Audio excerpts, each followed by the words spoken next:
I got a call from my mom recently. She was frantic. She said, my phone is talking to me, and I'm not calling your sister. A little confusing, but it turns out she accidentally turned on the voiceover setting, so the phone was reading her emails and texts aloud.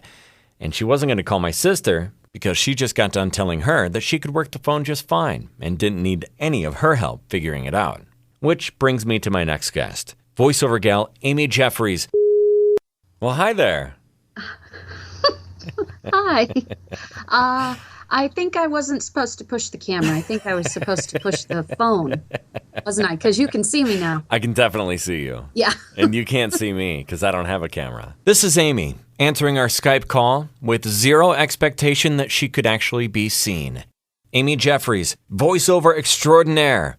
Not so much with the technology. Yeah, I do not like technology. I fear it. I wish that I was born in the 1800s. There's other guys in this industry that they are wanting the latest and greatest at all times. I want to use the same equipment until I die. Ever since college, I've known the name Amy Jeffries. She was in a broadcasting program I was in at AIC, a small college that since has changed names, but Amy graduated a year earlier, and we all held her in high regard because she got a job on the radio. She was doing exactly what we wanted to do. She was a legend. Yeah, a legend. That was it was a fun time in my life, and the day that I started AIC, I had an internship at the country station in town the same day. So I jumped in feet first and never looked back. It was years later I actually met her at a fundraiser for a school event. We were playing donkey basketball, where we led actual donkeys back and forth across the basketball court and jumped on them in order to pass or shoot the ball. I know, crazy. Those things did not move. It's like, a horse or a cow or, a hog, you can kind of bump it and it moves. Yeah. No, those donkeys are not going to move unless they want to move. The best part was the teams were filled with mostly well-known people. Small town famous, DJs, city officials, this sort of thing.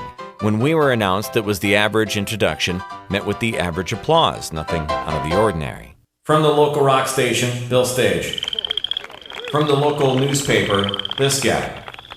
Then they announced Amy.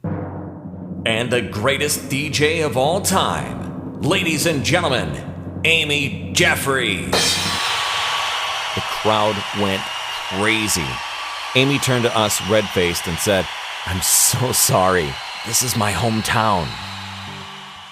Amy got started doing voiceovers, as many of us do. She started doing radio commercials and heard about a TV station needing a voice. If I see Jim Hunter, I'm going to kiss him the next time I see him because he's the one that got me started in all of this. He was doing voiceovers for the cable company here in the Quad Cities. And he said, "Hey, they're looking for a female voice for TV commercials. Would you be interested in doing that?" And I said, "Does it pay?"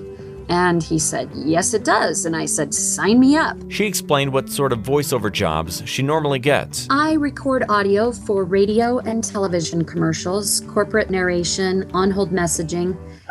"Thank you for calling. Someone will be with you in just a moment."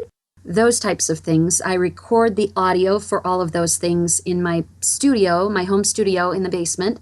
But mostly it's narration for videos that are online, how-to videos, how to assemble something, how to work your new Kodak printer. I just really like the how-to things because I think I have a natural read. I read it the way that I would want to be read too. And like many business owners, finding new clients is part of the game. Marketing is the really the hardest part of it. I really rely heavily on word of mouth.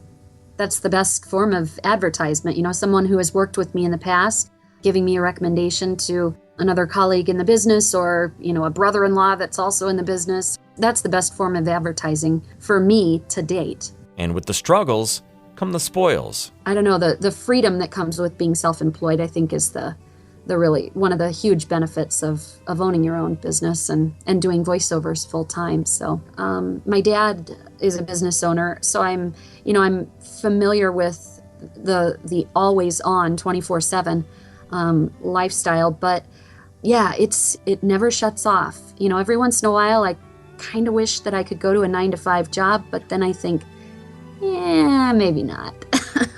You can reach Amy at amyjeffries.com.